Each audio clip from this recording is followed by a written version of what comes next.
So, we are talking about the Vancouver Canucks, and what their plans seem to be, courtesy of what David Pagnotta had to say yesterday on the Hello Hockey Show. Now, we did, just recently, talk about this same programming in a video literally 2 hours ago.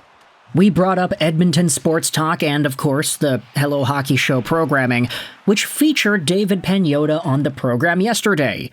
The link is going to be in the description if you want to watch the YouTube stream of the broadcast. But courtesy of our very amazing Vancouver Canucks news summaries on Twitter, we have ourselves the summary as to what the fourth period's lead insider went out there and said. There are some tidbits about the Vancouver Canucks, and I wanted to dive into them here.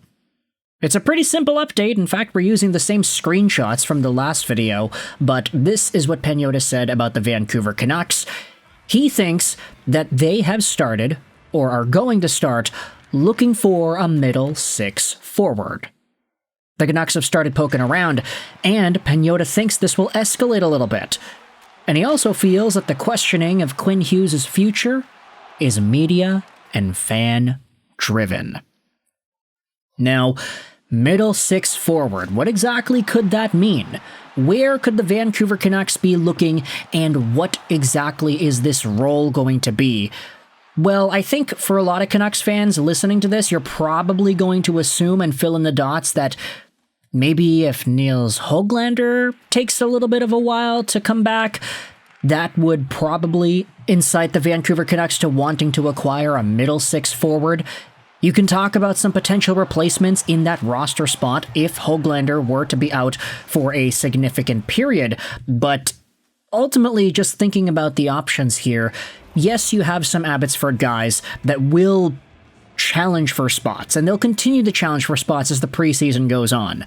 We saw the great chemistry of Max Sasson, Arshdeep Bains, and Linus Karlsson. Those guys are so good together. And we also saw some other names really put themselves on the map throughout this preseason, like Braden Coots, for example. But you can't absolutely guarantee that any of these guys would be proper fits to open up the season with the Vancouver Canucks. At least any more so than any sort of a name you could get in the free agent market or in the trade market. If the Vancouver Canucks find themselves a pretty solid middle six option that's available and that's at a price that they're willing to pay, especially if the guy's NHL caliber, it's like, okay, that technically would be a better fit for the team than a Bains or Coots even.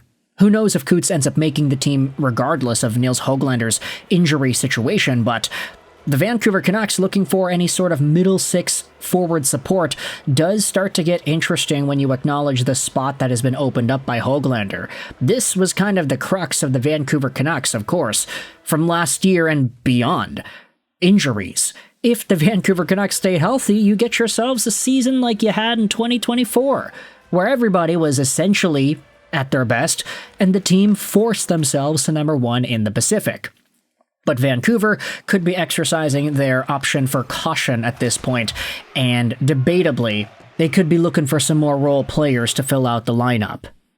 Now, later on, in the same David Pagnotta hit, he goes out there and talks about Jack Roslovic, how the player is looking at his options, but he is still looking for term. Rick Dhaliwal was on Donnie and Dolly last week talking about how Roslovic really screwed himself over in negotiations, how he misread the market and thought that he'd be able to get a lot more because he overperformed the most previously completed campaign. Now, unfortunately, NHL teams did not end up biting on what it is Jack Roslovic was selling, and now the guy was getting PTO offers, and he was turning them down because he wants term, he wants money, he wants that security. Nobody's going to give it to him. But now the question is, if Nils Höglander is out for a while, do the Vancouver Canucks circle back on Jack Roslovic and say, hey, you can play wing, we want somebody to be able to contribute and do stuff in our middle six? Would that not be a fit here in Vancouver? Do you think you could come over to our team?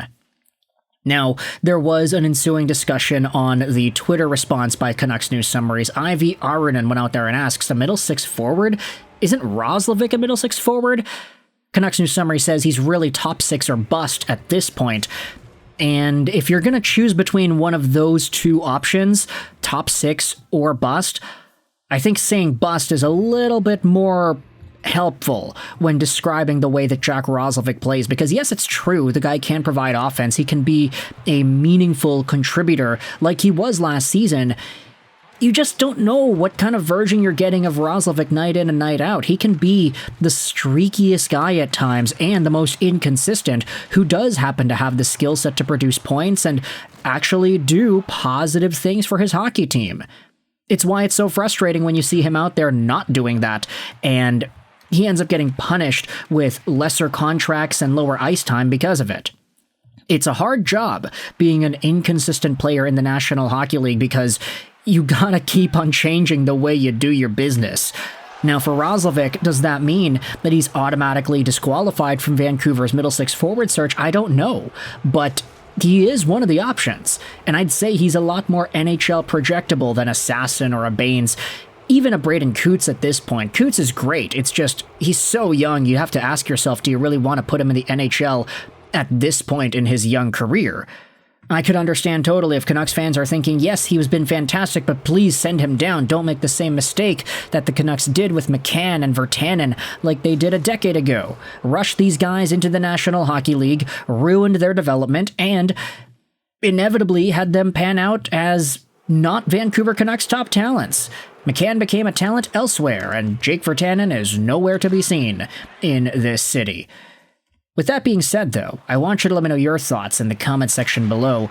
What other names do you think are possible Vancouver Canucks targets to get in their middle six, assuming Nils Höglander is out for a while?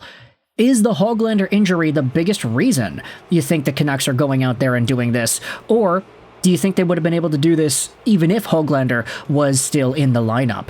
You know, there are some extra spots that are up for grabs slightly. We don't necessarily know who is going to center the third or fourth line. Is it going to be Ratu? Is it going to be Bluger? The final left wing spot on the fourth line is also up for grabs if you don't want to just pencil Sasson in there. And now with Höglander out of the mix too, it's going to become really interesting to see where the Vancouver Canucks take their search. And I just wanted to also talk about this at the very end of the video because we did see some comments from Pagnotta about the Quinn Hughes situation. That is, probably true, right? Probably it is. Like, the fact that Quinn Hughes is so gosh darn talented and he happens to always be tossed into these conversations, a lot of it is the media. Come on, man. And because the media talks about it, the players respond to it, which leads to the fans reading about it, and then people start talking about it even more, and the media ends up getting involved even more. It is just an endless cycle of Vancouver drama around the best player this team has had in a very long time. And so now, I want you to let me know your thoughts in the comment section below. How do you feel about all of these situations? Vancouver's middle six forward search, Jack Roslovic being in there, and Quinn Hughes speculation. If you enjoyed this video at any point, please click the like button. If you did not, then please click that dislike button. Comments help out with the algorithm, so they're very much appreciated. I hope you enjoyed this video. And bye.